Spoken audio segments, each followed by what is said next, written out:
besok hal yang kurang kami akan minta kepada karyawan Freeport itu kita sama-sama nyatakan bahwa ini utang sepakat ya, utang terhadap Freeport berusaha yang kita bicara hari ini saja ya.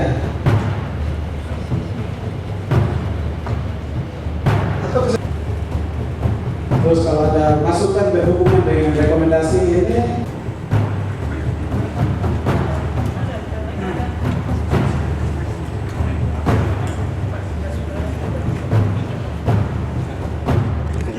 hari ini Majelis Rakyat Papua melalui Pansus HAM menggelar kegiatan rapat kerja dan rapat dengar pendapat dengan karyawan Freeport yang sudah dikorbankan selama 3 tahun. Dan hasil kesepakatan hari ini bahwa semua upaya sudah dilakukan melalui kerja-kerja mereka tim, tetapi sampai saat ini belum mencapai pada harapan-harapan mereka. Dan melalui tim ini juga sudah sampaikan menjadi aspirasi dan pengaduan dari karyawan Freeport yang sudah dikorbankan selama 3 tahun itu melalui Pansus HAM hari ini menghadirkan mereka untuk kami diskusi mengenai langkah apa yang harus dibuat, samakan persepsi langkah apa yang kami akan tempuh untuk menolong karyawan Freeport yang sudah dikorbankan selama ini. Dan hari ini dari hasil diskusi yaitu MRP melalui Pansus HAM akan memanggil Kepala Dinas Ketenagakerjaan untuk minta penjelasan tentang penerbitan nota 2, nota kedua, melalui Pansus HAM.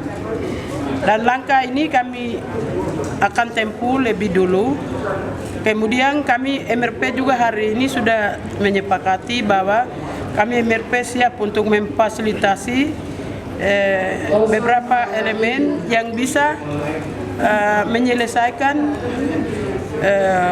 korban karyawan Freeport selama 3 tahun ini. Ini kita sangat disayangkan karena ini bukan hanya mereka korban hanya seorang pribadi tidak, tetapi ada juga korban mati, ada juga korban anak istri, itu banyak.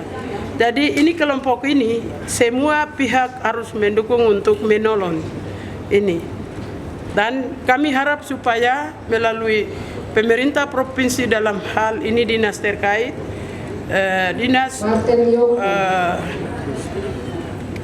tenaga kerja ini harus menyingkapi dan ini harus diseriusi sesuai dengan memberikan satu jaminan yang pasti kepada karyawan Freeport yang sudah terlantar selama 3 tahun di atas tanah Papua ini. Terima kasih kepada MRP karena ini masalah serius, masalah kemanusiaan, masalah ketenaga kerjaan ini untuk demi perbaikan orang Papua perlu harus kita tertibkan.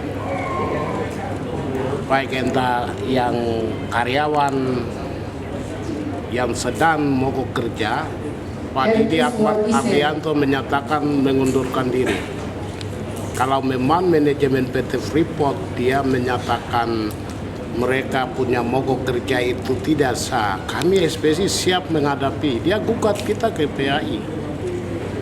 Tetapi kalau pembiaran ini penjahat, sumber penjahat yang pemerintah dan ke dalam hal ini Kepala Dinas Provinsi Papua perlu harus segera menindaklanjuti nota kedua supaya ketertiban tenaga kerja berdasarkan surat gubernur, berdasarkan peraturan pemerintah Provinsi Papua nomor 4 tahun 2003, supaya itu harus ada penegakan. Kalau kita lihat masa orang Papua beberapa kuliah itu ada di Provinsi Papua didatangkan tenaga kerja padahal skillnya sama. Ini kan memperbodohi kita orang Papua. Maka kami juga berharap dengan adanya pertemuan ini MRP sebagai nota 1 isinya itu bahwa demo yang sudah dilakukan itu sah. Kalau itu sah berarti mereka ini tidak bisa dipersalahkan atau tidak bisa diberhentikan, dan hak-hak mereka itu tidak bisa, yang diputuskan itu harus dibayar karena demonya itu sah sesuai dengan aturan yang berlaku di Indonesia. Karena fork block yang dilakukan oleh Freeport itu tidak ada dalam aturan atau perundang-undangan tentang ketenaga kerjaan di Indonesia. Itu diambil dari aturan di luar negeri, sehingga hak-hak dan mereka ini harus dikembalikan sebagai karyawan, yang mana ada anak-anak Papua sekitar 1.000 lebih, termasuk dengan karyawan yang lain. Karena mereka punya hak yang sama, mereka diberhentikan dengan dalam waktu yang sama, sehingga nota 1 yang dikeluarkan oleh